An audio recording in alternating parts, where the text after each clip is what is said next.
शिव और पार्वती का संवाद। विवाह विषयक पार्वती के अनुरोध को शिव द्वारा स्वीकार करना। नारद जी बोले, हे ब्राह्मण, हे विधे, हे महाभाग, इसके बाद फिर क्या हुआ? मैं वह सब सुनना चाहता हूँ। आप शिवा के चरित्र को कहिए। ब्रह्मा जी बोले, हे देवर्षि, सुनिए। मैं इस कथा को प्रसन्नता पूर्वक कह रहा हूँ। यह कथा पाप का नाश करने वाली तथा शिव में भक्ति बढ़ाने वाली है। हे द्विज, परमात्मा हर का वचन सुनकर और उनके परमानंदकारी रूप को देखकर पार्वती जी परम आनंदित हो गई। स्नेह के कारण उनके नेत्र कमल खिल उठे। उसके बाद वे महासाध्वी सुखी हो प्रसन्नता से अपने समीप खड़े प्रभु से कहने लगी, हे देवेश, आप तो मेरे नाथ हैं। क्या आप इस बात को भूल गए कि मेरे ही निमित्त आपने दक्ष के यज्ञ का विनाश किया था? यद्यपि आप तो वही हैं, किंतु मैं देवताओं की कार्य सिद्धि के लिए मेना से पुनः उत्पन्न हुई हूँ। हे देवेश, देवतागण तारक असुर से इस समय अत्यंत पीड़ित हो रहे हैं। हे देवेश, यदि आप प्रसन्न हैं और यदि मुझ पर कृपा करने चाहते हैं तो हे महेशान, हे प्रभु, आप मेरे पति बनिए और मेरा वचन मानिए। इस समय आप मुझे पिता के घर जाने की आज्ञा दें। अब आप अपना विशुद्ध और उत्कृष्ट यश जगत में प्रसिद्ध करें। हे नाथ, हे प्रभु, अनेक लीलाओं को करने वाले आपको भिक्षु बनकर मेरे पिता के पास जाना चाहिए और उनसे मुझे मांगना चाहिए। आपको अपने यश का लोक में विस्तार करते हुए ऐसा उपाय करना चाहिए जिससे मेरे पिता का गृहस्थाश्रम सफल हो जाए। ऋषियों ने मेरे पिता को समझा दिया है, इसलिए बंधुजनों एवं परिवार से युक्त मेरे पिता आपकी बात निस्संदेह मान जाएंगे। पूर्व समय में जब मैं दक्ष की कन्या थी, उस समय भी मेरे पिता ने मुझे आपको ही दिया था, किंतु उस समय आपने यथोक्त विधि से मुझसे विवाह नहीं किया था। उस समय मेरे पिता दक्ष ने विधि पूर्वक ग्रहों का पूजन नहीं किया था। उन ग्रहों के कारण ही विवाह में विघ्न हुआ। अतः हे प्रभु, हे महादेव, देवताओं की कार्य सिद्धि के लिए आप यथोक्त रीति से मेरे साथ विवाह कीजिए। विवाह की जो विधि है उसे अवश्य करना चाहिए, जिससे हिमवान जान ले कि मेरी पुत्री ने उत्तम तपस्या की है।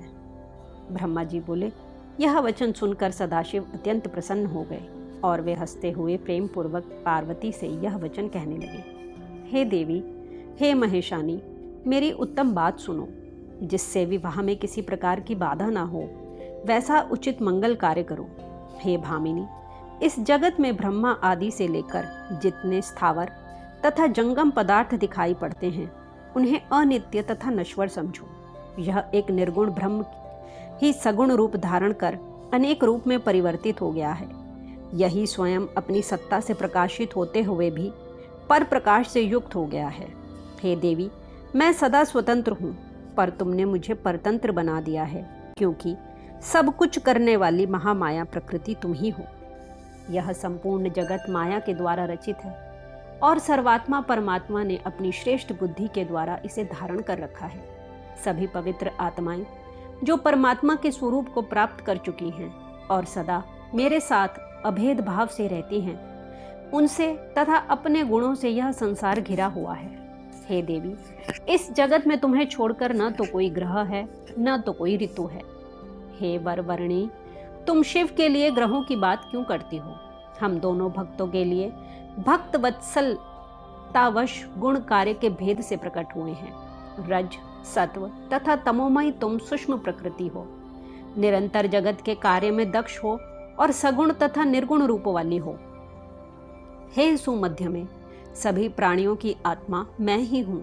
मैं सर्वथा निर्विकार तथा निरीह होकर भी भक्तों के लिए ही शरीर धारण करता हूँ।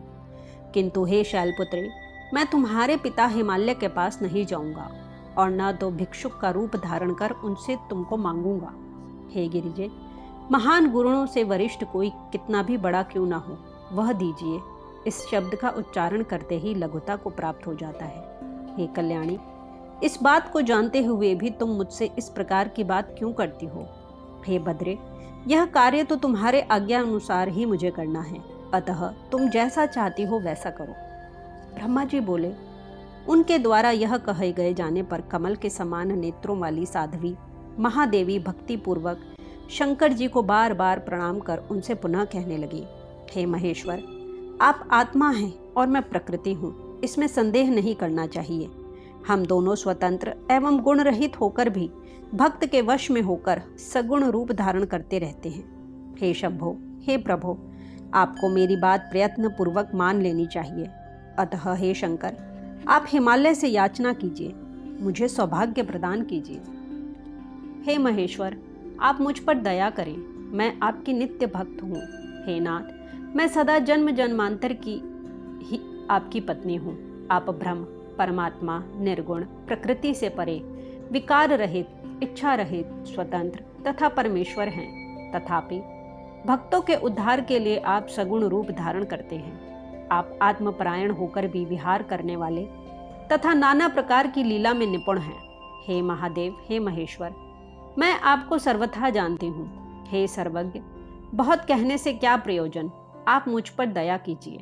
हे नाथ, आप अद्भुत लीला कर संसार में अपने यश का विस्तार कीजिए, जिसका गान करके आपके भक्त इस संसार रूपी समुद्र से अनायास ही पार हो जाएं। ब्रह्मा जी बोले।